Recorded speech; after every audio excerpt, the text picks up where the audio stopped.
दुनिया भर में देखने और सुनने वालों को मोहम्मद वक़ार हुसैन का सलाम। नाजरीन, आज हम पाकिस्तान के एक अहम इशू के मुतल्लिक बात करने जा रहे हैं। वो इशू है एग्रीकल्चर के मुतल्लिक।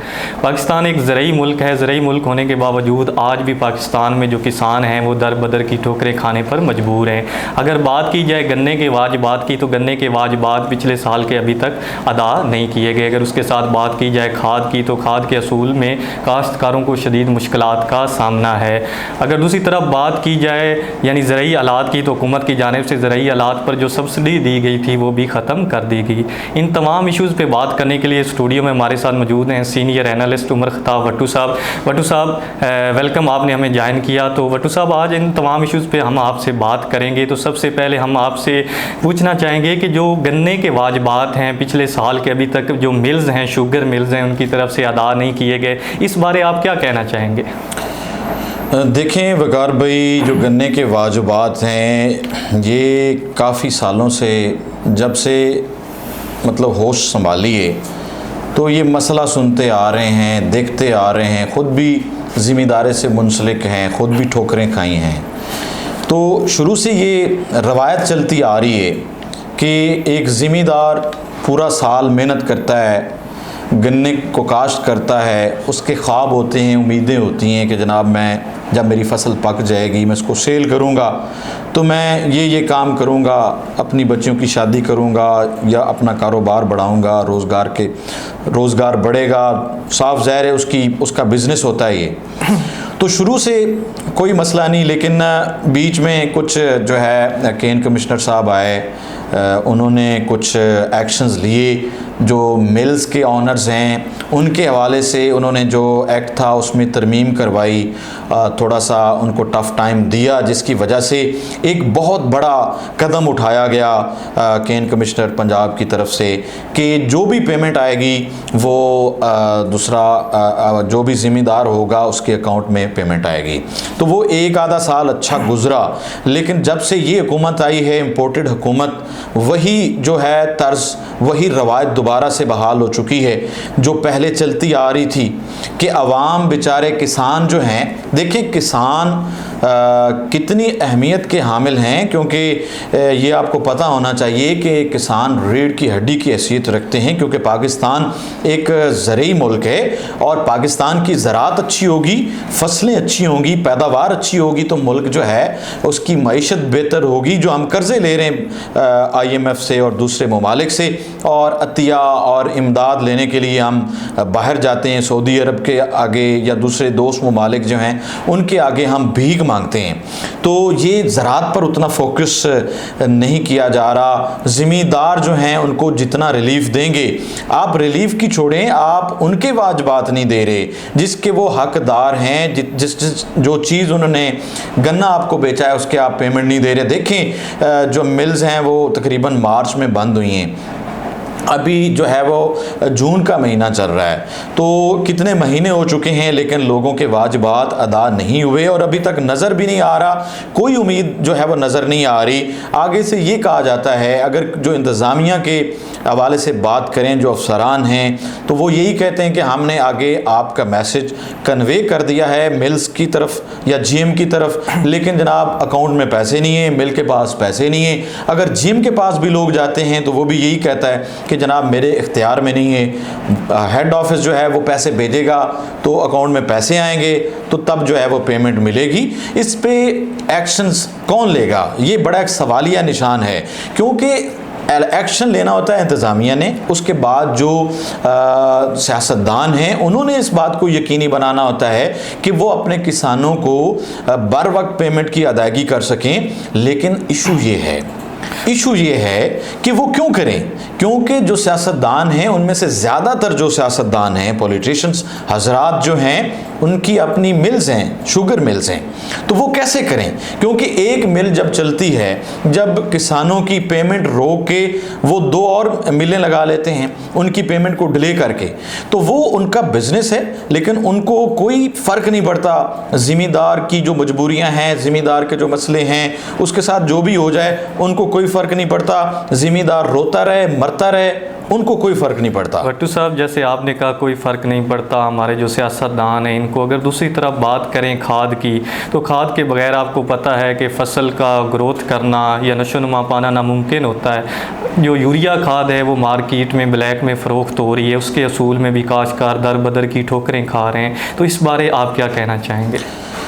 देखें, खाद जो है फसलों के लिए बहुत ज़रूरी है। खाद से आपकी साफ ज़ाहिर है फसलों की ज़रूरत है, नाइट्रोजन होती है यूरिया में, दूसरी फास्फोरस होती है।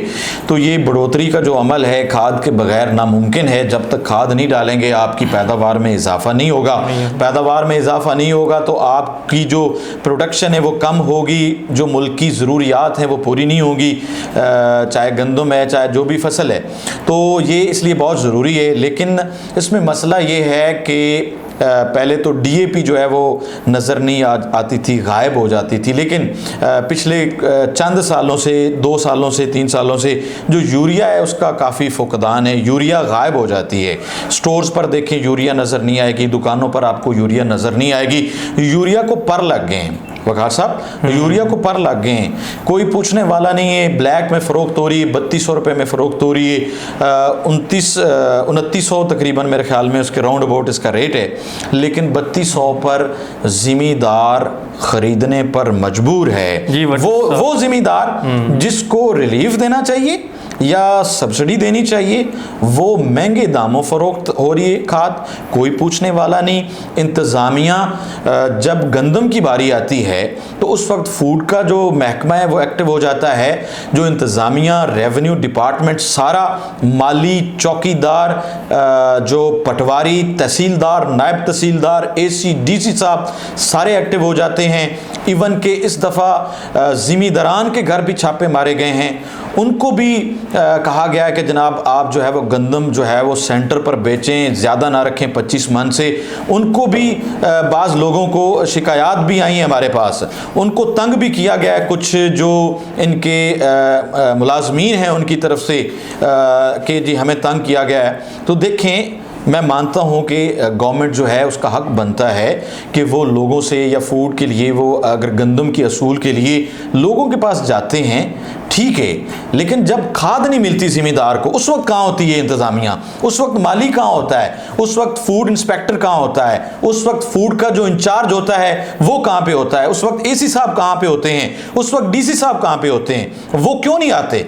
आप तहसील लेवल पे जब आप देखें लंबी कतारें लग जाती हैं जहाँ पे कोई एक ट्राला आता है, मनमानियाँ कर रहे हैं। जो तांदला वाला शहर, एक बड़े यहाँ पर डीलर्स हजरात हैं, उनकी आप देखें, बाज़ ऐसे लोग मेरे पास मौजूद हैं, मेरे कांटेक्ट में हैं, जिनको मैं जानता हूँ, उन्होंने पैसे जमा कराए हैं लेकिन उनको खाद ही नहीं मिली, यूरिया की खाद ही नहीं मिली।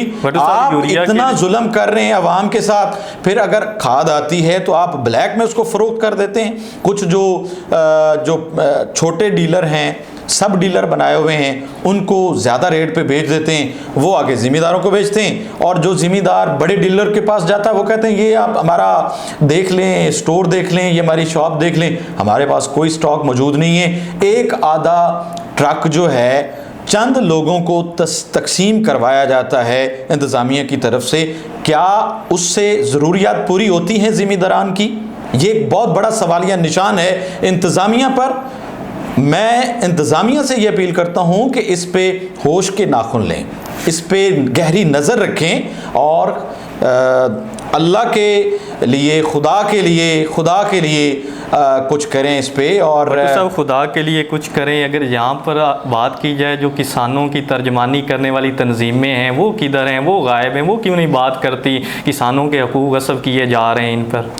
किसानों की तंजीमों की अगर बात करें, किसानों की तंजीमें हमारे तांदला वाला में ख़ास तौर पर काफ़ी अगर देखा जाए तो वो एक्टिव होती हैं। लेकिन एक्चुअली जो इशू आ रहा है, अलमिया ये है कि जब वो कॉल देते हैं किसी भी प्रोटेस्ट करने के लिए, एहतजाज करने के लिए कि हमने एसी साहब के सामने प्रोटेस्ट करना है, या अगर वापडा के सामने प्रोटेस्ट करना है, कोई भी प्रोटेस्ट करना है किसानों के हकूक़ के लिए, उनकी भलाई के लिए, तो वो वहाँ पर आते नहीं हैं। ये बड़ा एक मसला है कि वो शायद मायूसी का शिकार हैं, या वो ये समझते हैं कि हमारा कुछ नहीं होगा।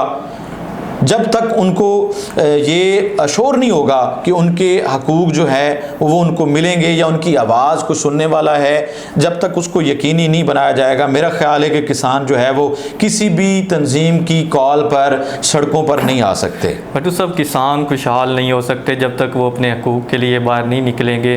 तो भट्टू साहब, अभी मक्की की फसल चल रही है और जो मक्की के रेट की बात की जाए उस पर भी काश्तकारों के जो हकूक़ हैं वो गस्ब किए जा रहे हैं जो मिल्स हैं उनकी जानिब से। तो इस बारे आप क्या कहना चाहेंगे? देखें वकार साहब, जिस तरह गंदम का रेट मुकर्रर किया जाता है गवर्नमेंट की तरफ से, तो मैं ये समझता हूँ कि उसी तरह मक्की जो है उसका भी एक रेट मुकर्रर किया जाना चाहिए, ताकि किसानों को जिन्होंने काश्त करनी होती है उनको पता हो कि हमारी फसल इतने में तो फ़रोख्त हो जाएगी, उससे ज़्यादा या कमी बेशी चलो हो सकती है। लेकिन देखें कि यही जब सीज़न स्टार्ट हुआ है तो उससे पहले फीड्स जो हैं, जो मिल्स हैं मक्की के हवाले से, उन्होंने 5,000, 4,500, 4,000 रेट कर दिया, 5-7 दिन इस तरह रेट किया। ज़मींदारान जो है वो उनकी दौड़ें लग गई, उन्होंने जनाब कच्ची फसलें काट कर गीली मक्की जो है वो मंडियों में फ़रोख्त करना शुरू कर दी।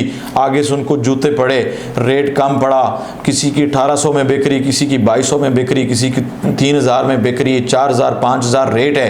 इतनी नाइंसाफ़ी, इतनी लोग, एक आम लोग जो है किसान बेचारे, कुछ लोग तो ऐसे हैं जो पढ़े लिखे भी नहीं हैं, उनके ज़हनों के साथ ये किस तरह ये खेल खेलते हैं, किस तरह ये माफिया है जो उनके साथ ये खिलवाड़ कर रहा है, उनके साथ ये सलूक किया जा रहा है कि उनको जो है वो दिखाते कुछ हैं, मारते कुछ हैं। ठीक है, तो इसका जिम्मेदार कौन है आपके ख्याल में? देखिए, ये इंतज़ामिया को इस पर एक्शन लेना चाहिए। एक तो गवर्नमेंट जो है, जो ज़राअत के जो वज़ीर हैं वो इस पर करें, जो उसके सेक्रेटरीज हैं उस पर एक्शन लें, कोई कानून बनाएं, कोई रेट मुकर्रर करें। जिस तरह खाद का रेट होता है, जिस तरह गंदम का रेट मुकर्रर किया हुआ है, इसी तरह मक्की का भी रेट होना चाहिए। अगर कोई मिल्स वाले रेट में कोई करते हैं तो उस पर कोई एक्शन लेना चाहिए, एक रीज़नेबल रेट होना चाहिए। ये तो कोई हक नहीं बनता कि एक चीज़ आप 5,000 में करके बाद में लोगों की आप अभी जो मौजूदा इस वक्त रेट है, आप यकीन माने कि 2,000 रेट है, 900 से 2,000 में फ़रोख्त हो रही है मक्की। बेचारे किसान कहाँ जाएं, उनकी ज़रूरियात भी हैं, वो कहाँ जाएं, आप बताएं। तो भट्टू साहब, उसके साथ जो हमारी मौजूदा हुकूमत है ये दावा करती है कि हम ज़रूरी आलात पे काश्तकारों को सब्सिडी दे रहे हैं, लेकिन दूसरी तरफ अगर बात की जाए जो ज़रूरी ट्यूबवेल है उसके यूनिट पे इजाफी चार्जेस भी लगा दिए गए। तो ये हुकूमत के दावे किधर गए? देखें, जो ज़रूरी आलात की बात है तो इस पर पहले काफ़ी काम होता रहा है, ज़रूरी आलात की सब्सिडी देते रहें। ये बड़ा अच्छा इक़दाम था गवर्नमेंट की तरफ से किसानों के लिए। जिस तरह ज़रूरी बैंक जो है वो कर्ज़े भी देता है, ट्रैक्टर वगैरह देता है किसानों को। एक किसान जो है जिसके पास ज़मीन होती है लेकिन उसके पास इतना पैसा नहीं होता कि वो एक ट्रैक्टर को ख़रीद सके, तो ये बड़ी अच्छी एक स्कीम है गवर्नमेंट की तरफ से किसानों के लिए कि उनको ख़ास तौर पे जो ट्रैक्टर जो है वो भी दिया जाता है। वो जिसके पास 1 रुपया भी नहीं है तो, लेकिन ट्रैक्टर की हैसियत नहीं है कि वो ले सकें या उनकी फसल इतनी नहीं है, तो वो कम अज़ कम जो है वहाँ पे अपनी ज़मीन के नाम पर, ज़मीन को गिरवी रख के वहाँ पे ट्रैक्टर ले सकते हैं। और एक इंसान जो, एक ज़िम्मेदार जो है वो एक ट्रैक्टर का मालिक बन जाता है और उसी ट्रैक्टर से वो कमा के अगर वो ईमानदारी से काम करे नीयत से, तो वो बैंक को उसकी कीमत भी अदा कर सकता है। ये एक बड़ा अच्छा इक़दाम है। सब्सिडी जो है ट्रैक्टर पे भी पहले सब्सिडी थी, और ज़रूरी जो आलात दूसरे हैं, रूटा है, हल जो हैं, इस तरह की जो चीज़ें हैं, लेज़र जो करा होता है उस पर भी सब्सिडी काफ़ी लोगों को मिली हैं। लेकिन जो ये बजट है इसमें कोई खातिर खा किसानों के लिए कोई रिलीफ नहीं दिया गया, जो काफ़ी जो है वो काबिल तशवीश बात है। जी नाजरीन, आपने भट्टू साहब का एनालिसिस सुना। उनका कहना था कि काश्तकार जब अपने हकूक़ के लिए नहीं उठेंगे, बाहर नहीं निकलेंगे, तब तक जो काश्तकार हैं इनके मसाइल हल नहीं हो सकते। ETV के साथ मोहम्मद वकार हुसैन को इजाज़त दीजिए और अपने फ़ीडबैक से लाजमी आगाह कीजिएगा।